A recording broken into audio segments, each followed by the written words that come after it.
Hello दोस्तों, good morning. Welcome to our channel 5 class. Previous video lecture में हमने paper 11 के 46 तक क्वेश्चन सॉल्व कर लिए थे। आज हम आगे की प्रॉब्लम देख रहे हैं। तो देखिए problem number 47। In adiabatic demagnetisation of a paramagnetic substance at a temperature T, the applied magnetic field B is reduced to zero.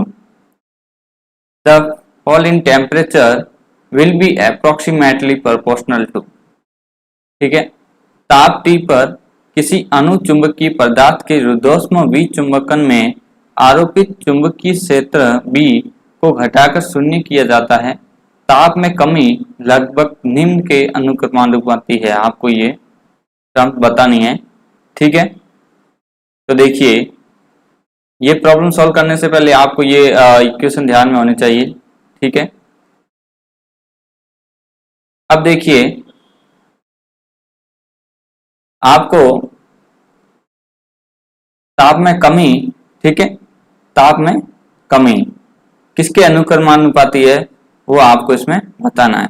तो देखिए, और आपको क्वेश्चन में दे रखा है कि B है। देखिए चुंबकीय क्षेत्र B को घटाकर शून्य किया जाता है। तो B है उसको घटा के कितना किया जा रहा है, जीरो। उस टाइम आपको ये कंडीशन बतानी है। देखिए solution T2 equal to T1 कोष्टक 1 minus A upon C B D upon T1 का होल स्क्वायर कोष्टक 1/2। तो देखिए यहाँ पे कंडीशन क्या है कि B को अपन कहाँ कर रहे हैं, क्या कर रहे हैं, जीरो। उस टाइम आपको जो ताप में कमी हो रही है वो किसके प्रोपोर्शनल टू है, ठीक है, इनवर्सली प्रोपोर्शनल टू, वो आपको बताना है। तो देखिए इस केस में देखिए सीधा आप इस इक्वेशन में b बराबर जीरो पुट नहीं कर सकते। यदि आप b बराबर जीरो पुट कर लेते हो तो यह T2 बराबर T1 जो हमें कोई सॉल्यूशन नहीं दे रहा है। तो देखिए तो हम क्या करेंगे, इसमें द्विपद प्रमेय का यूज लेंगे। ठीक है, द्विपद प्रमेय देखिए क्या होता है, 1 प्लस एक्स की पावर n क्या आता है, 1 प्लस एन एक्स। ठीक है, हायर टर्म्स हम क्या कर लेंगे, नेग्लिजिबल मान लेंगे। 1 माइनस एक्स की पावर n क्या आता है, 1 माइनस एन एक्स। तो देखिए यहाँ पे ये केस लग रहा है 1 माइनस एक्स की पावर n, तो 1 माइनस एन एक्स।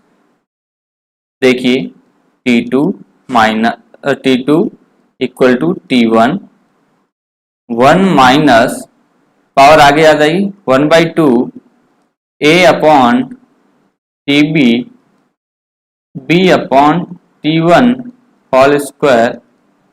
ठीक है, देखिए द्विपद प्रमेय हमने यूज ले लिया है। तो देखिए आगे देखिए T1 को अंदर मल्टीप्लाई कर दीजिए। देखिए T2 इक्वल टू T1 को अंदर मल्टीप्लाई कर T1 minus T1/2 a upon T B b upon T1 whole square.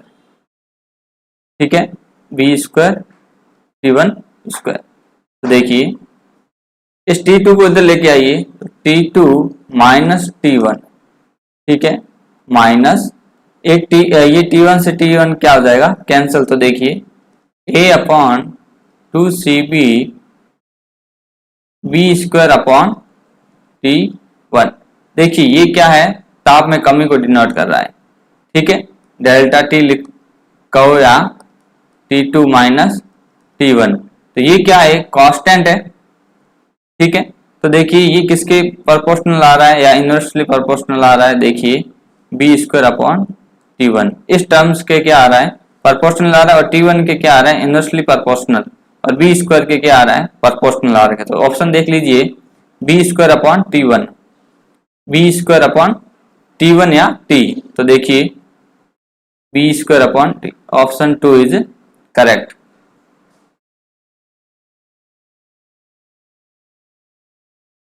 Next problem देखिए, एक थ्योरेटिकल क्वेश्चन है। ठीक है,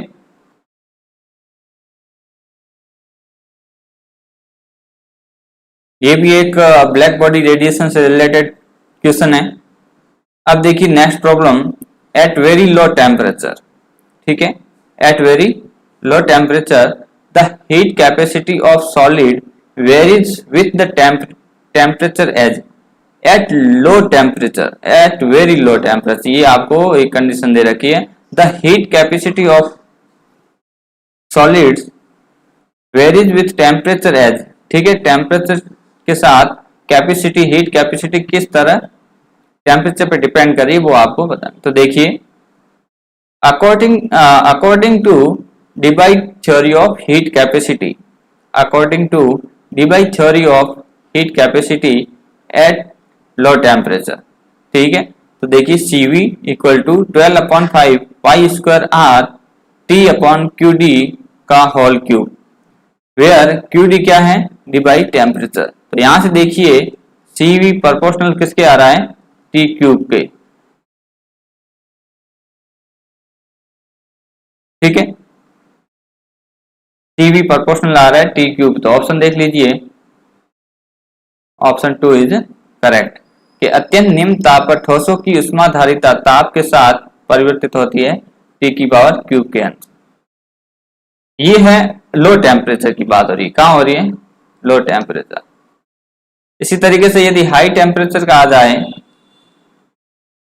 तो आपको ध्यान में होना चाहिए C इक्वल टू 3R, इसके लिए सॉलिड की बात हो रही है, ठीक है। नेक्स्ट प्रॉब्लम देखिए, for the T circuit Sovan below the equivalent pi network will have ZA, ZB and ZC respectively, ठीक है। For the T circuit Sovan below the equivalent pi network will have ZA, ZB and ZC respectively. ये आपको देखिए, ये किस रूप में दिख रहा है आपको, टी शेप में दिख रहा है, और ये किस शेप में दिख रहा है आपको, पाई शेप में, ठीक है। अब देखिए इनमें रिलेशन क्या होता है, तो देख लीजिए सबसे पहले रिलेशन, सॉल्यूशन।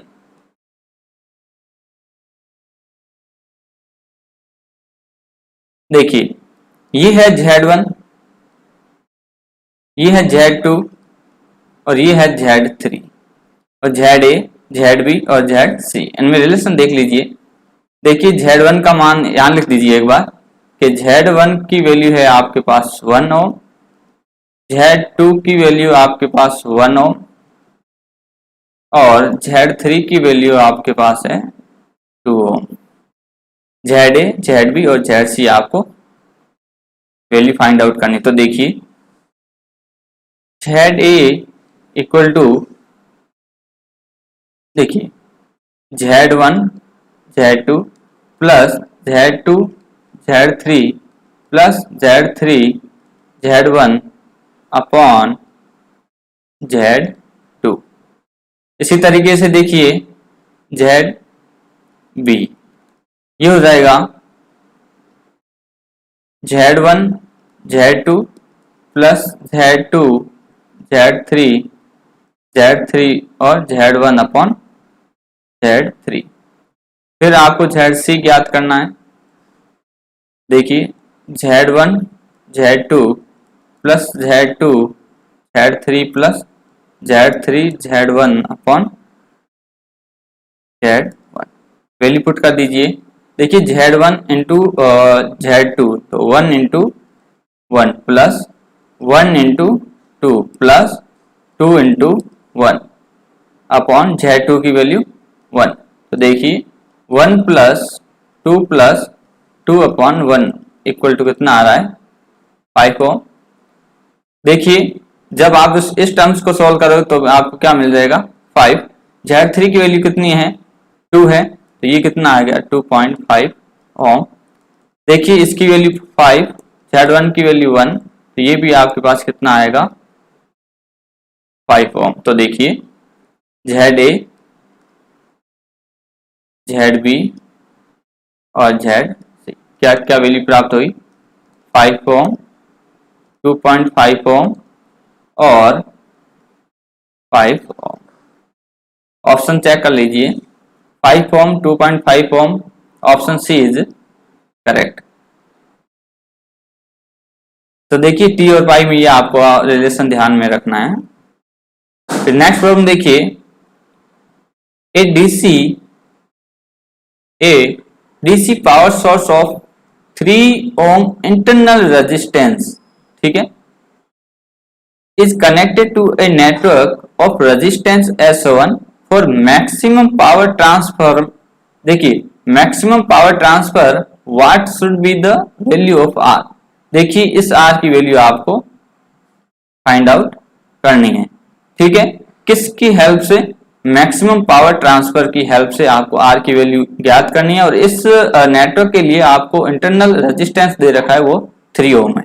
तो देखिए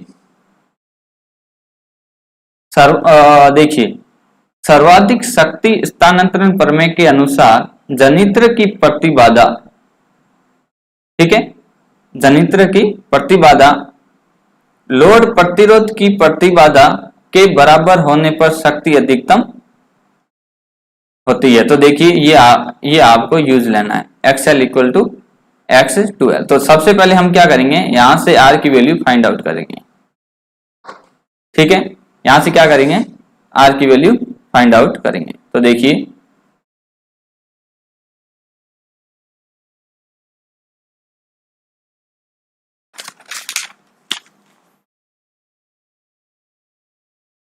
ये देखिए ये जो आपको पॉइंट दे रखे A और B, ठीक है। तो देखिए इनका तुल्य प्रतिरोध, देखिए A व B के मध्य तुल्य प्रतिरोध A व B के मध्य तुल्य प्रतिरोध, ठीक है। तो देखिए ये तीनों कैसे है, पैरेलल ऐड हो रखे, ठीक है। तो देखिए हम मान लेते हैं 1/r डैश इक्वल टू 4 6 और r, 1/4 प्लस 1/6 प्लस 1/r। तो देखिए 1/r dash equal to 24 6 plus 4 plus 1/r। तो 1/r dash equal to 24r, ठीक है, और 24 ये हो गया 10r प्लस 24। तो देखिए r डैश की वैल्यू आपको क्या प्राप्त होगी, 24r अपॉन 10r प्लस 24,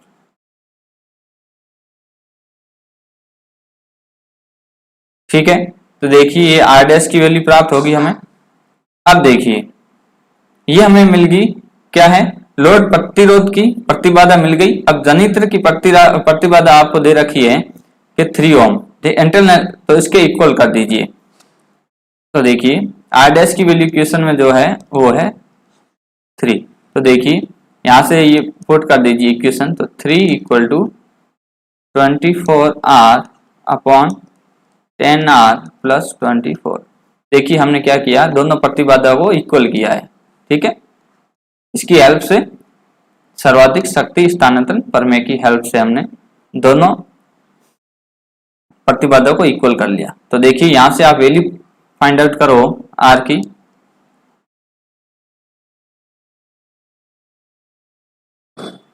तो ये आ जाएगा 30r plus 3 into 24 equal to 24r, ठीक है।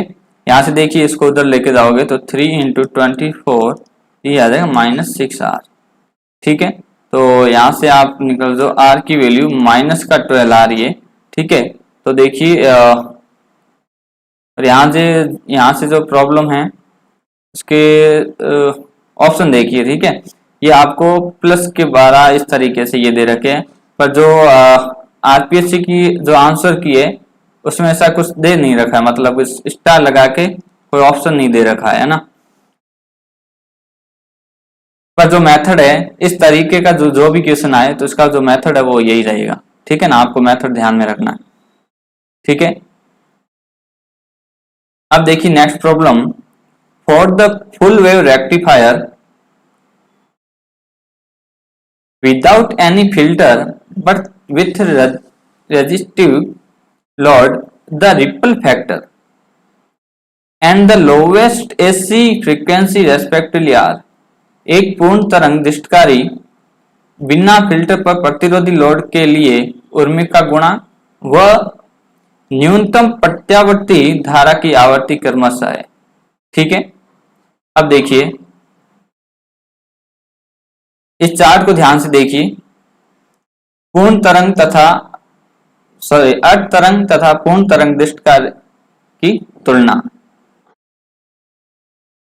माध्य दृष्ट धारा, धारा का वर्ग माध्य मूलमान, और देखिए सबसे पहले रिपल फैक्टर देख लीजिए।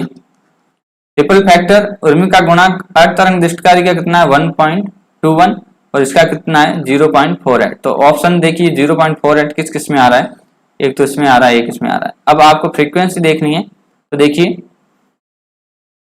इसकी मुख्य उर्मिका की आवृत्ति, ठीक है, प्रत्यावर्ती वोल्ट की आवृत्ति की क्या होती है बराबर, और देखिए आवृत्ति क्या हो जाती है दुगनी, तो देखिए ओमेगा की क्या हो जाएगी 2 ओमेगा। तो ऑप्शन देखिए 1 इज करेक्ट।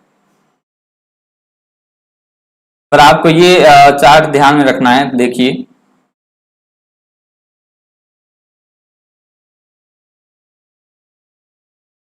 नेक्स्ट प्रॉब्लम देखिए, in term of H parameter the current gain of A CE amplifier is HFE. Its voltage gain with a load RL will be nearly equal to H प्राचलों के रूप में एक CE प्रवर्धक, ठीक है, का धारा लाभ HFE है। इसका लोड RL के लिए वोल्टता लाभ का मान आप लगभग होगा, ठीक है, आपको ये बताना। तो इसके लिए देखिए CE, CB व CC प्रवर्धकों की तुलना।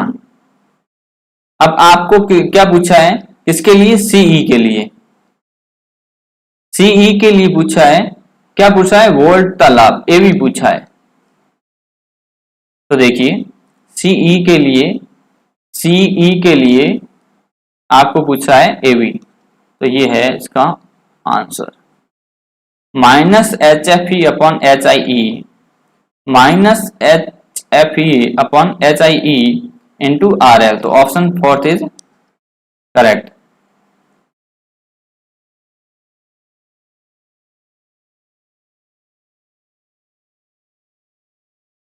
ये तीनों में कंपैरिजन है, ठीक है।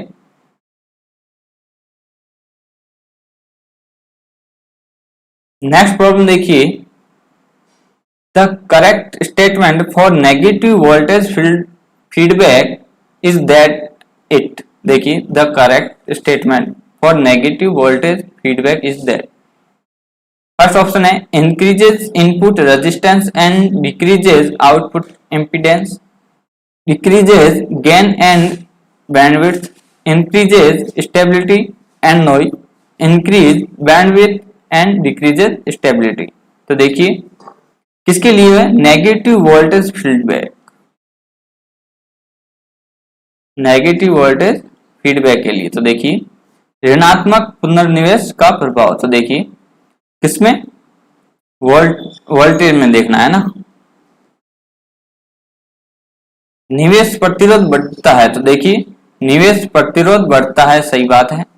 निर्गम प्रतिरोध घटता है, तो देखिए निर्गम प्रतिरोध क्या हो रहा है कम हो रहा है, ये तो स्टेटमेंट करेक्ट है, ठीक है।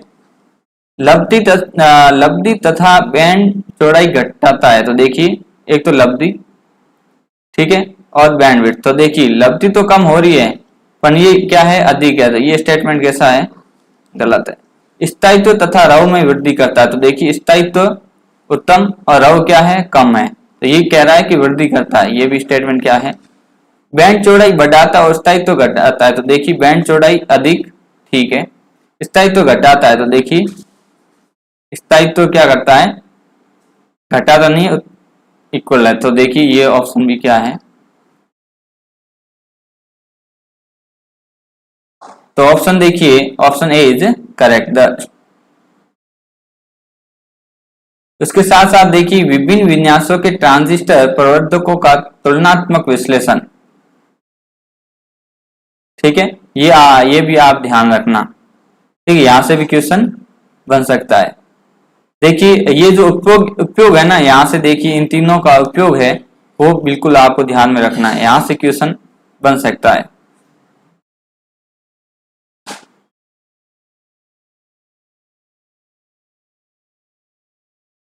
ठीक है, आपको ये पूछा जा सकता है कि बफर के लिए किसका यूज होता है। ठीक है, सीई सीसी इस तरीके से। ठीक है, नॉन इन्वर्टिंग के लिए इन्वर्टिंग एम्पलीफायर के रूप में किसका यूज होगा। ठीक है, सॉपनिंग करने कैस्केडिंग के रूप में किसका यूज होगा, इस तरीके से, है ना। तो देखिए द सर्किट शोन बिलो, इसमें आपको ये बताना है कि जो ये सर्किट दे रखा है वो किस ऑसिलेटर का है। तो देखिए ये है हार्टले ऑसिलेटर का, और जो कॉलपिट ऑसिलेटर होता है वो इस तरीके का होता है। ठीक है, तो ऑप्शन इसमें कौन सा करेक्ट है, 1। ये जो आपको परिपथ दे रखा है, जो सर्किट दे रखा है वो किसका है, हार्टले ऑसिलेटर का। नेक्स्ट प्रॉब्लम देखिए, फॉर ए JFET।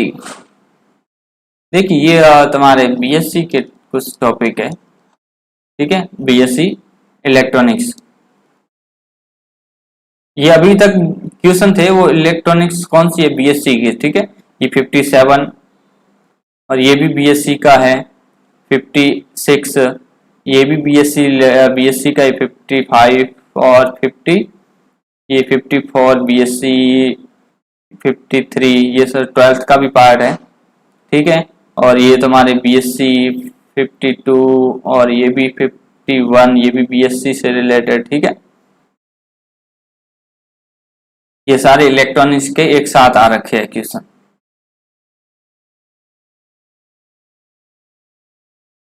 अब देखिए next 57, for a JFET IDSS आपको दे रखी है 12 मिली एम्पियर,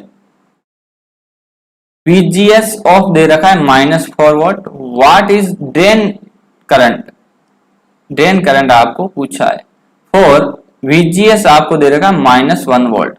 तो देखिए इससे इस तरीके की प्रॉब्लम सॉल्व करने के लिए तो देखिए आपको एक फॉर्मूला ध्यान रखना है। ठीक है, कौन सा, ड्रेन करंट के लिए ID।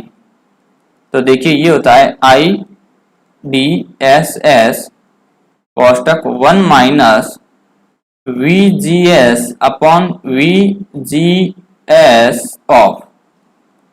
ठीक है, ये भी नेगेटिव, ये भी नेगेटिव, होल स्क्वायर। IDSS आपको दे रखी है 12 मिली एम्पियर। कितनी दे रखी है, 12 मिली एम्पियर। 1 माइनस, तो देखिए माइनस VGS की वैल्यू देखिए -4, तो माइनस माइनस क्या हो जाएगा, प्लस, सॉरी ये VGS ऑफ की वैल्यू है, VGS की वैल्यू -1 है। तो देखिए -1 का 1 हो जाएगा और इसका हो जाएगा 4 होल स्क्वायर। इसको सिंप्लीफाई करिए, देखिए 12 मिली एम्पियर, इसको जब आप सिंप्लीफाई करोगे तो देखिए 3/4 स्क्वायर। तो देखिए 12 इंटू 9 16 और 3, तो ये हो जाएगा 27/4। ठीक है, 27/4। जब आप इसको सॉल्व करोगे तो देखिए जो आपके पास जो वैल्यू आएगी वो आएगी 6.75 मिली एम्पियर। तो ऑप्शन देख लीजिए, option 3 is correct. Drain current का ये फॉर्मूला है, ये भी बीएससी से रिलेटेड है। ठीक है, पहले भी आपको बता दिया मैंने। नेक्स्ट प्रॉब्लम देखिए, if an electron is to be confined in a region of width a, its energy must be about. तो देखिए ये जो इसमें जो हम अप्रोच लगाएंगे तो 1D डायमेंशनल 1D में लगाएंगे, है ना, 1 डायमेंशनल। देखिए ये आपको एक पोटेंशियल मान लेते हैं, ठीक है, विड्थ ए है, ठीक है, ये पार्टिकल को मूव कर रहा है, ठीक है, इसकी पोटेंशियल इसके अंदर क्या है।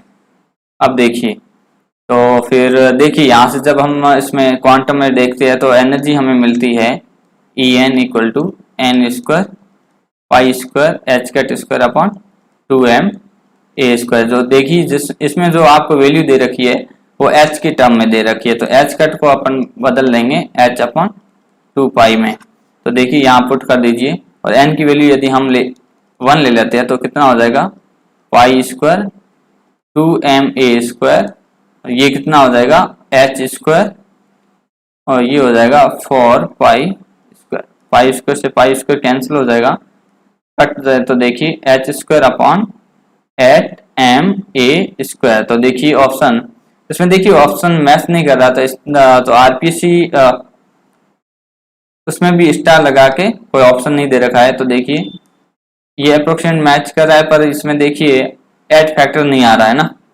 ये तो इस तरीके का आपको ध्यान रखना है। नेक्स्ट प्रॉब्लम देखिए, the eigen value equation for the operator L square. L square operator के लिए आपको आइगन वैल्यू लैम्डा की वैल्यू बतानी है। एच कट एल लैम्डा बराबर H cut L L plus 1, lambda H cut L plus 1, lambda H cut square L L plus 1। तो देखिए L square theta और फाई इक्वल टू लैम्डा, ये जो value आपको प्राप्त होती है लैम्डा की वो H cut square L L plus 1, ठीक है, जिन्हें हम किस तरीके से याद रखते हैं कि L equal to h cut root of L L plus 1, ये किसकी वैल्यू है एल स्क्वायर, ठीक है, और ये होगी एल की, ठीक है। इसी तरीके से यदि आपको एल जेड पूछे तो वो क्या होता है एम एच कट, ये कुछ वैल्यू है, ठीक है, क्वांटम मैकेनिक्स में आप।